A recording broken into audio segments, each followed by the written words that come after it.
Hello. Today is a movie review. We're going to do double feature today. Two movies that I've seen in the last 2 weeks. First up is Fantastic Four. What is the general rating and should you go see it? Should you spend your money? We want to know, right? Okay, so Fantastic Four came out a couple weeks ago.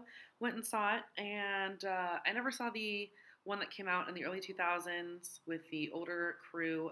Things that I liked about this new one, it was a little bit darker, which I feel a lot of movies are kind of going that direction where they're a little bit more serious, a little bit more darker for the times. I liked the cast and crew, well done, good choices. I felt it was a fresher spin on the movie versus the older one where the crew was definitely an older group of adults. Maybe it was just my own perception because I was younger when I kind of half saw it. Um, and this group felt really young, so I liked that. Um, Overall, I give the movie a 6.5 out of 10. It's not one that you have to see in theaters. If you really like the Marvel franchise, if you really love Fantastic Four, if you're really into this, you're gonna like it, and it might be a nice way to spend uh, $8, $9 on a movie to go see. You would enjoy it. If you just like general action adventure movies and you kind of like the Marvel movies and what they're doing with that, you could probably wait to see it on DVD and you'd be just fine. It's all right. I felt that the movie was very long based on movies that are coming out today. It was only about an hour and a half long instead of usual about almost 2.5 hours, I feel, are most movies now. So it was fairly short. I felt that they took a long time building up to even the issue, and there were so many potential sparking points for the conflict to occur, if that makes sense.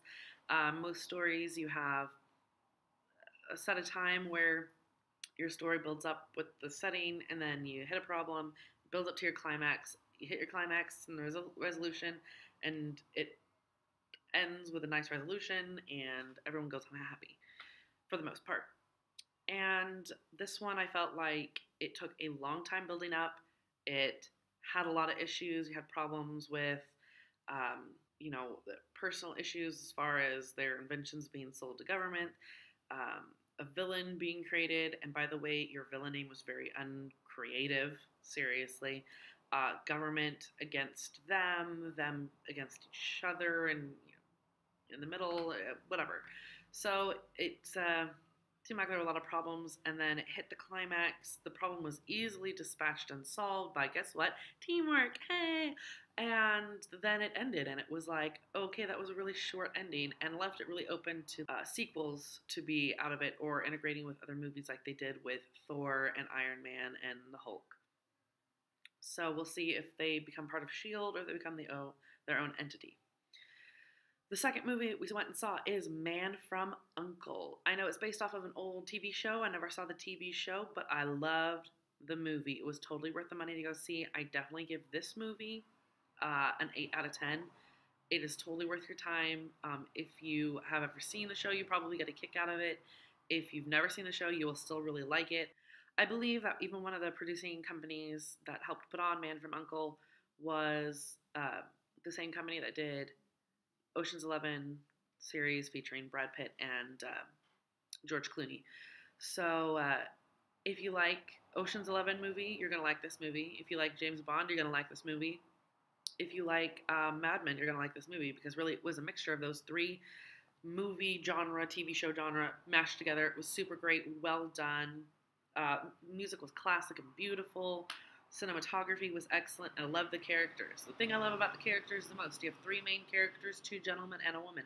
The two gentlemen, one is from Russia, one is from America. The American gentleman, even though he's working for the CIA, is a flawed character. He has a history of thievery and lying and deceit, and it was just so well done. I loved it. The second gentleman, this KGB officer, he has emotional and mental issues from a great background story, which they don't go huge into, but they reference enough that you kind of get the flavor and the taste of it, and it's really great. And he's a flawed character, but you love him anyway. The third character, the woman, totally untrained in the art of spying, but is amazing, and it's just so well done. I definitely recommend it. Again, I give that one an 8 out of 10. Totally worth your time to go see it. If you have a movie that you want me to watch and review and let you know if it's even worth your time going and seeing it, let me know. If you want to know more, put it in the comments. Don't forget to subscribe. Thanks.